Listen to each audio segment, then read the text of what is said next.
Herzlich willkommen zu Women Hit Harder, the Female Power Podcast. Welcome to Women Hit Harder. I'm your host, Julia Dorny, and we share stories of people who have made their dreams come true or are in the process of doing so. Today, we are celebrating a milestone, episode 50. Thank you so much for being there from scratch and from day one. And today, my guest is someone who I have faced multiple times in the Judo Bundesliga and who's now an impressive global career, an Olympian, multiple African champion, and a fighter who has made courageous decision to carve out her own path. Welcome, Marie Branser. Hi, Julia. It's so nice to be. Yeah, people should know when they listen to this right now. We are both from Germany. You're from Leipzig, I'm from Berlin. But obviously, for a broader audience, we do it in English. We try our best here. We try our best, yes. Yes, and obviously we want to do a little opening and your self-image. And so my first question is, I hope you don't mind me asking. So we faced each other on the Judo Bundesliga mat, and looking back now, who were you then and who are you today? Oh, that's an interesting start. I would say I'm a totally different person. Like when we were facing each other, I was still in the national team of Germany. So I had a different mindset. I was always like guided, you know the process. Like you get everything you need. And you can complain about like really high level stuff. Um, but yeah, now I'm totally different because my my way to Africa was changing my mindset, was changing my way of training, was changing my way of facing myself because it's also a different thing. Like we all know this. We come from a competition and you say like, oh yeah, I lost because the referee. I lost because today it was raining. I lost because it was always like because of external facts. And right now, the first thing I always face is like, what could I have done better? So I'm always like Right. really more focusing on the things that I can control, the things that I can do better, and I'm more open-minded, I think. I'm a nicer person, I would say right now. Yeah, I mean, we've both been in the German national team. We both represented our country. And obviously, we're both very competitive in whatever we're doing. We've never been in the same weight class, though, but always been a battle on the mats, whatever training camp, training in Leipzig at the Olympic Center and, Bundesliga, all that stuff. Exactly. Um, so I want to know, and obviously this has been like the craziest topic of all. So you were in a national team, and then for whatever circumstances occurred, and you were not able to make it to the Olympics for Germany. But I guess you had the chance to represent another country, another nation. So if you could explain your story to the audience, that'd be lovely. You know me for a long time, so and I always since I was a little kid, I had that dream of going to the Olympics. It was always such a special thing to watch the Olympics on TV, to see my older colleagues from the Olympic Center, like you know them, Kerstin Yeah, Thiele, for example, to watch them yeah. going there and be like, one day I want to be there too. So I was always training hard, and I was really a lot of people told me, yeah, you got a lot of talent and you got the potential, but I always had problems with, like um, being strong enough in the head. There were different circumstances, and but I never gave up. So, for example, at the junior national team, I became seventh at the European Championships. And after this, they just kicked me out of the national team. So everybody who was fighting World Championship, European Junior Championship was going at least for 1 or 2 years to the national team from the seniors, and I was not. And I made it to the senior national team by results. And then, there was different circumstances like politics, and they had to cut off the national team. So I was the first one going out. I still won medals at the nationals, and my regional federation said, "Yeah, but you're getting too old, and we don't believe that you will be successful in the future. So, unfortunately, you will not be in our regional team anymore." That was like, that's weird because in the same moment I came back from Paris for I was living there for 6 months for progressing and training because I felt like I stuck at the same level for too long in Germany, and I asked Yeah.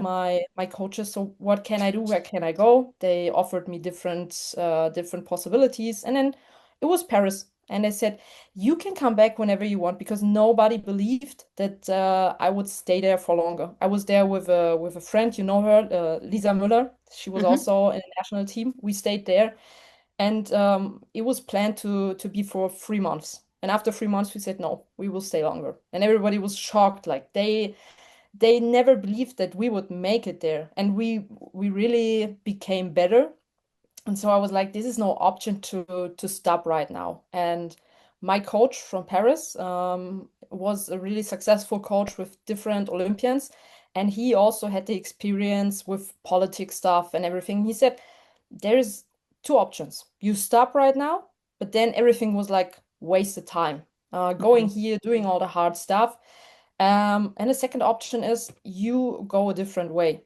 You change the nation. And I was like, okay, let's do this. So it was really like this little girl who had no idea what's going to happen. Okay, let's do this. And then I wrote some letters to different federations from Africa because my grandparents and my mom, they used to live in different countries of Africa. And yeah, first good answer was from Democratic Republic of Congo, and they promised me, we will pay you all the competitions, we will give you money, you will fly everywhere you want, and you are more than welcome. And I was like, wow, that sounds amazing. So I spoke to my grandpa because he was the only one of our family living there, and he said to me, "Listen, if you want to do this, just make sure you're not alone there. Make sure you stay in the big cities. But beside that, do it. If you want to chase your dreams, go." And yeah, then I made the decision. I went there. I booked my flight ticket. I went there.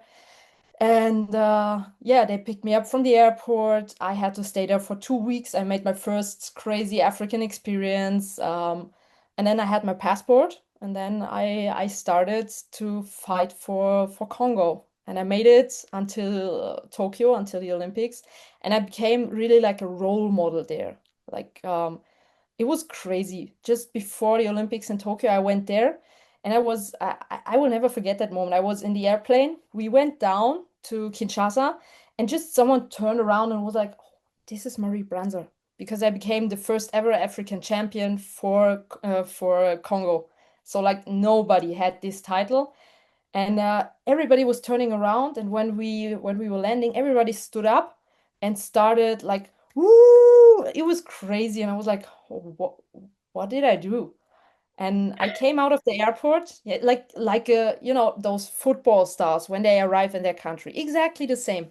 Thousands of people holding up some papers with my name on it, or like photos or whatever, and were cheering for me. I had a lot of police officers waiting for me, taking me in a big black car and bringing me to a really big hotel. It was crazy. I will never forget that. But in this role, I also had like, for myself, the feeling that I have to speak about things that were not okay, like corruption. We had a lot of corruption and a lot of possible competitions we could have done when there would be the money, or also to give other fighters the chance to fight. And I just made this statement right after my fight at the Olympics in Tokyo. Just I said, things have to change, otherwise we cannot have a good work for the future. We cannot work successfully, and I wish that things will change. That was all. And but there was too much. They started to really blame me for that. So a lot of politics went on, and for 1 year I tried to communicate with them. So how are we going to the competitions? How's about the money? Do we gonna progress? Are we going to keep going together? Yes, yes, yes, no worries, no worries, but nothing happened. So I missed the next African Championship. It was really like a lot of tragic stuff going on. But this was the moment where I said, okay, it's too much. I wrote a letter to the International Judo Federation. They knew my situation, but then it was official. And they said, okay, listen, we know about your situation. We know about all the things that were going on, and it's not okay. Unfortunately, because of the political situation, because we had like an interim president for the federation, and they couldn't say, okay, you have to go because there was no one in the federation as a responsible.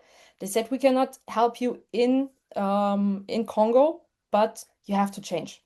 So it was like, okay, again, two options. You stop or you keep going and make another big step and another like you know big new stuff and be ready for all the gossip that is going to come up, Hmm. but make a decision. And I was like, okay, I know that I can do better than I did at the Olympics in Tokyo, and I know I want to keep going. So I decided, okay, let's do this. And then I was going to fight for Guinea.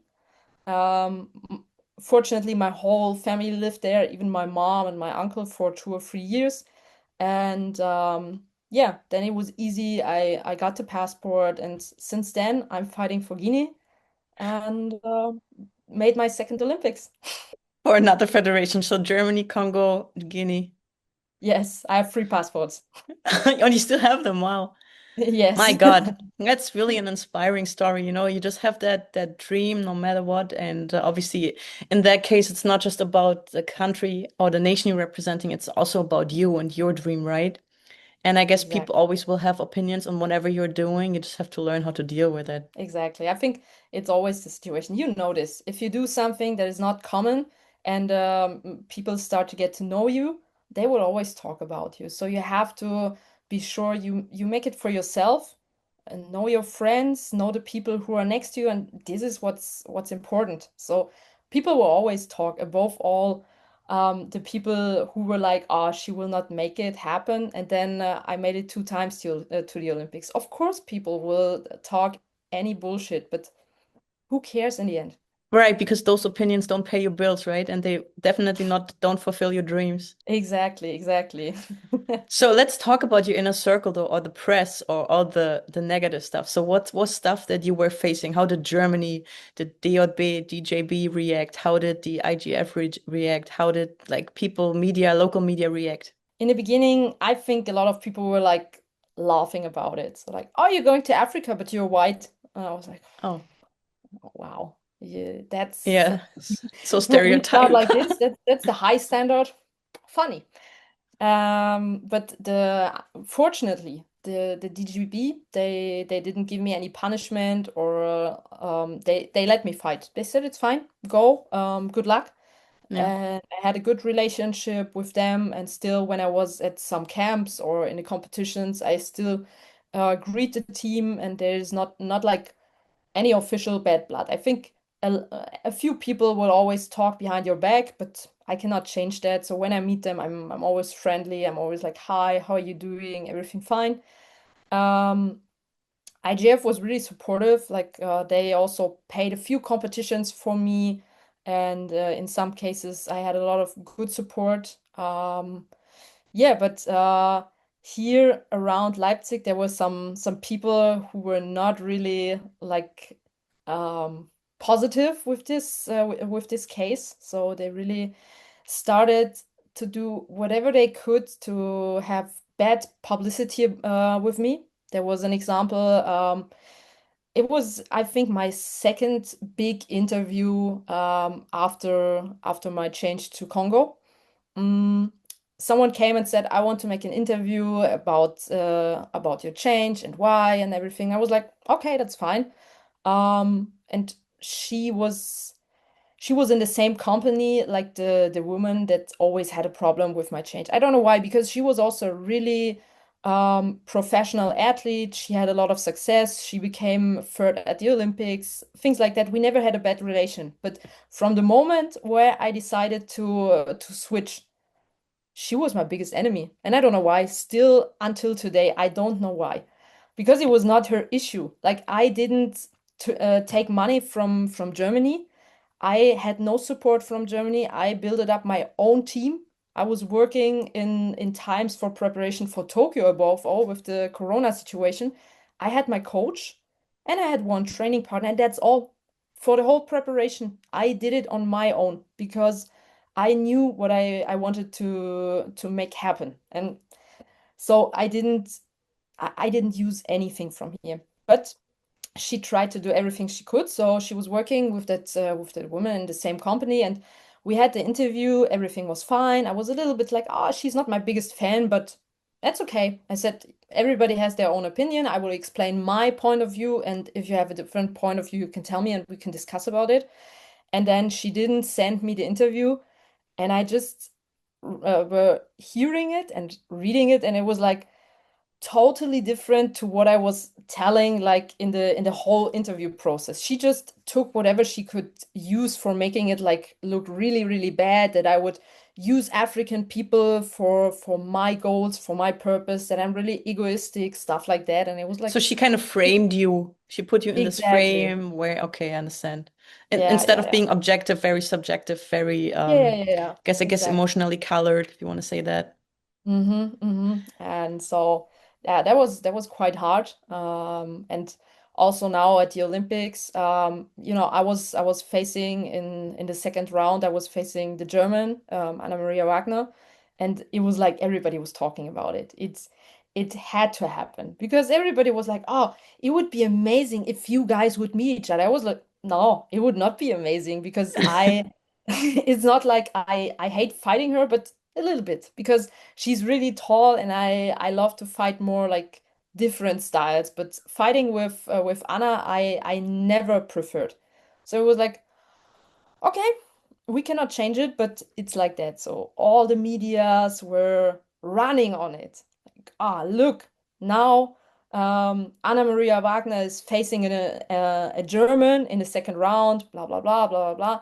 And the German TV was broadcasting it, and the commentator was the woman who has a big problem with me. Oh, So even the people who had no idea about judo came to me after the Olympics and were like, "But what was that? Like this commentator, she was really against you. She was really rude. What happened?" And I was like, I never listened to that. I never was watching my fight with this commentatory until now because I didn't want to hear it, but they said it was really, really rude and it was like really unprofessional in my opinion. But on the other side, it's like it shows that people they have too much time.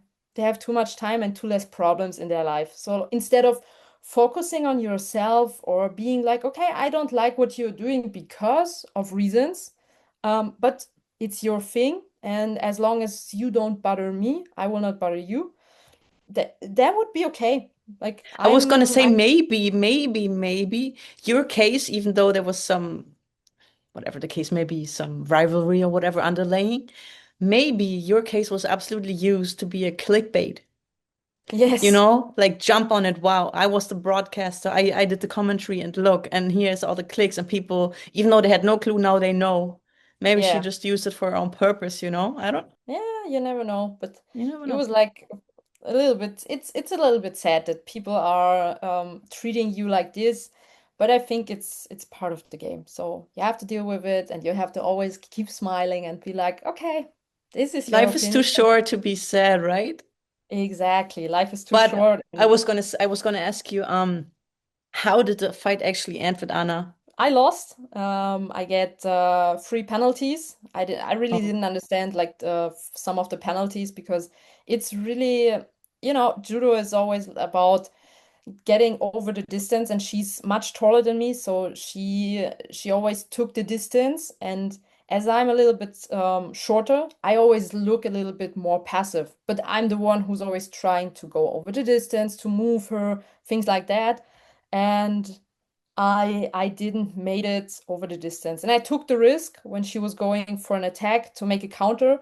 And as she has really long legs, she just took one leg inside, made it like a throw for herself. So I get countered on my own counter. Then it was a Wasari, and then I lost. So I was really, really sad after this because I felt like I could have been doing much better. And I was like, I felt a little bit destroyed because my coach, he did so much for me. He really made a good preparation, and I felt ready. And then you lose. I became ninth place, which is good. And but in this moment, on this day, I felt like I can win a medal. And going out ninth place was not the result I was coming for, and also feeling like yeah, I really wanted this medal for my coach and for all of my teammates because no one is paid.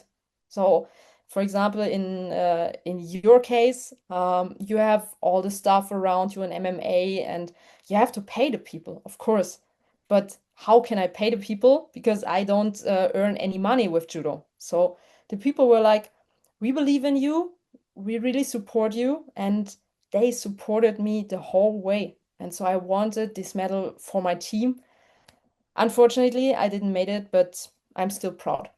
But that's a very beautiful, state of mind, I would really say that. And definitely it made you a stronger, more, much mature version of yourself, and there's still so much room for improvement, so which is great. So that's all that matters in the end. It's not just about the sport, I guess, in the end. This is something I'm realizing too lately.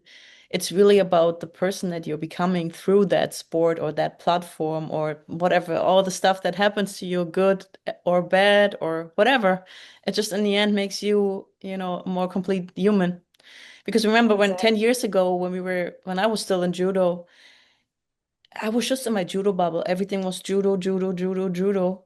And look, like 10 years later, actually, eventually I took the step, took the risk with MMA, did it, moved to the States, left my comfort zone behind, and like sometimes I'm struggling to like, oh my God, was it the right decision? I could have, stayed on TV, did this, whatever. But, now my path is here. So I have to find a way, in which you did too. And I think when I hear your story, comparing my story to it, I'm like, maybe this is what life is teaching us. Maybe that's the process. Exactly. And I think you made the right decision. You can be really proud on yourself. And I know what you mean. It's about growing. We grow a lot because we face all the problems, and there's no one like, oh, I call my mom. Oh, I call my coach. No, we have to face the things. We have to find a solution. We have to grow through tough times, through good times. We know if there's a good time, if there's sun, there will always be a lot of people. But when there's rain, who will stand next to you with an umbrella or with no umbrella? It's We have about a those. Rocky and I have a raining cape and rubber boots. Perfect. Yeah. See, you Feel just have to you. know solution oriented.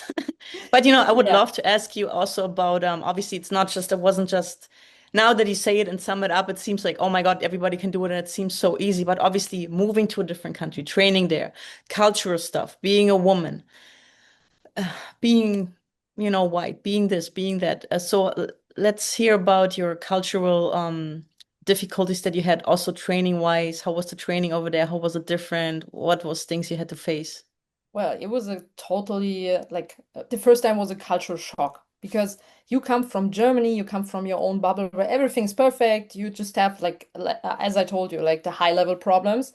And then you go to Africa and above all Congo and Guinea, they have a lot of problems, like with corruption. They have problems with some civil wars, things like that, or even problems like not being sure if you're the next week because of having not much food or not enough to drink. So problems we really don't know here. We always watch TV and see things and it's like, yeah, it's bad. But if you face those problems there and if you see like how life is totally different to the life that you have, you start becoming really grateful for what you have. So always, even if I have the biggest problems on my journey, I'm like, I'm so grateful that I can do my sport on this level, that I have enough food, that I have enough support, that I have those possibilities to work, to go to sport, to all those things that are totally normal to most of us. But for them, it's not normal. So, for example, if when I was the first time in Guinea, I went to the training and they had like a dojo which was really old, and they had no air conditioner system. So it was really hot, and they don't have so many washing machines. So maybe you can imagine it was really, really disgusting. When I And came you and I was guys like, know judo gis are quite heavy and really, really thick. So they're probably about 3 to 4, depending on the material or brand, kilos. And then in the heat with no AC, that speaks volumes. mm-hmm, mm-hmm. And then it smells like hell. I have to tell you the truth. It smelled like hell. I went in and I was like, I cannot stay here. I get headache as fuck. It was crazy. And we also we train in different age groups, Yeah. but they had all the age groups in one training. So you had those little kids and you had the big ones, and they were all training the same. So also from like the training system is a little bit different. The conditions on the tatami are different. Then there was one coach coming and bringing water for everybody because the kids, they're coming from the street, they have nothing. They go to judo because they get water, they have like an objective in their life. And there was the gym next to the dojo, Yeah. and there were chickens running through the gym. I was like, what is that? Like we talk about chicken legs? No, it's about real chickens. And next to the dojo, there was a mother of a kid cooking for everybody over an open fire. And it's a total different world. And we have also the thing like corruption. You go to the competitions, normally you should have been paid, competitions should be organized, but every time there's a last minute African drama. Every Hmm. time. I have, for all the African championships, I have different stories, which are unique, but which were really, really stressful for me. And I had to learn how to deal with that because you go to an continental championship, so you have to be prepared. Normally, you have to be under the best circumstances, like being mentally totally fine, being, I don't know, in a good shape. But instead of like having a free mind, you always have to face a million problems. Like, oh, they said they were going to pay the tickets, but until the last day, there's no ticket. So you have to decide, do you pay last minute or do you stay at home? How bad do you want it? This is always the question in my head. How bad do you want it? So I have faced a lot of financial problems.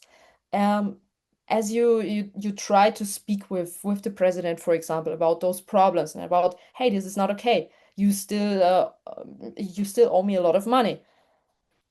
They don't understand it. For them, it's like, oh, you're a woman. Please shut up. You don't have to tell me anything. You're white.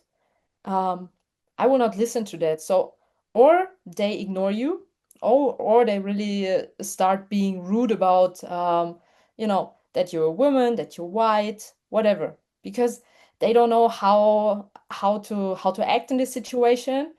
And everybody is like, ah, but they still owe you money, so you have to really fight for that. No, you can forget about it. And people don't understand it. It's like, yeah, it's your right, but Africa is totally different. The people, they look, and it seems so rude, but this is the truth. They look for their own pockets, um, and then they look for the athletes. And this is a problem because I think we have a lot of really, really strong fighters in Africa. But the system is so bad that most of them, they never leave Africa. They will not go to Europe, have the opinion to the possibility to go to a international camp or whatever. Yeah. And the other ones, they can travel, but they have to spend a lot of money. So instead of always having a correct system, you have to face problems with your federation. You have to face problems with organization. It doesn't matter if it's hotel, if it's the dojo. The last African championships, we were fighting with like 36-degree inside of the dojo. So I was sweating like hell. And we were fighting with really bad conditions about the tatami and everything. It's things that are really common to us. You have to have like perfect systems or perfect conditions. No, there's so No. so many problems, and I could tell like hours, but I unfortunately, feel we don't that I was gonna say that I feel that that's crazy. Like there's so many topics in just one topic, right? It's so multi-layered, so multifaceted. But the thing exactly. is, we have like 4.5 minutes left in the show, and obviously we want to, give something to the audience. So maybe you could share some of your key learnings from the past, I guess, years, ever since you started changing your nation, and maybe even before. But if you had like a top 5 key learnings for the audience, that'd be amazing. Okay, so my top five, the first thing is um, you can always find a solution. It doesn't matter how complicated the situation is. Just breathe and be like, okay, there's a problem. What can I change? What can I not change? Accept the things that you can't change and work with the things that you can change. This is really, really important. Next thing is like you're responsible for yourself. There is not like your mom, your dad, your coach, your training partners. It's you. If you have a goal, go and fight for it. But don't blame other people because you didn't make it. You want it, or you don't. This is the question. How bad do you want it? Fight for it. And yeah, another thing is like Africa really made me feel more familiar with like other people. Like when you were in Germany, you were always in your bubble with the national team, but in Africa, it's like the continent is like a big family. We go to Europe to any competition, you will always stay together with the people from Ivory Coast, from South Africa. Doesn't matter where. We are like one big family. We support each other with the conditions that we have. And there's always a solution that we find for each other to support. So it doesn't matter if you have the baddest circumstances, if you have like not enough money, whatever, you can always find a solution if you really want it. And then just go for it. Um, Take your discipline from training, take it to all the other subjects like organization, management, whatever, and you will make it. Marie, that was beautiful. I think that's the perfect way to end this. Thank you so much for your time. I mean, obviously all the best to you in the future. Is there anything upcoming for you? Any competition, any fights, anything else in ordinary life outside the mat? I'm going to go to Japan for training camp in about 4 weeks, for Nice. 2.5 weeks. And then I will have like 4 or 5 international competitions upcoming for 2025. Everybody's asking, what about LA? Are you going to do it? Guys, there's still time. Qualification starts next summer.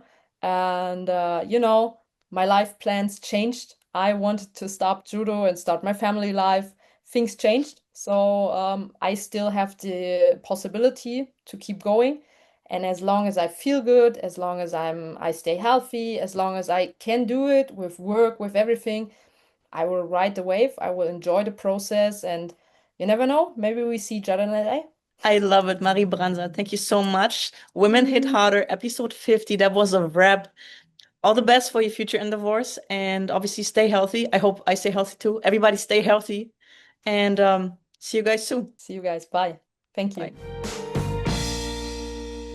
So, ihr Lieben, das war's für heute. Falls ihr Fragen oder Ideen habt, Anregungen, dann sendet mir doch gerne eine E-Mail an info@womenhitharder.com. Ansonsten bis in 2 Wochen zur nächsten Folge von Women Hit Harder. Bis dahin, bleibt gesund. Eure Julia.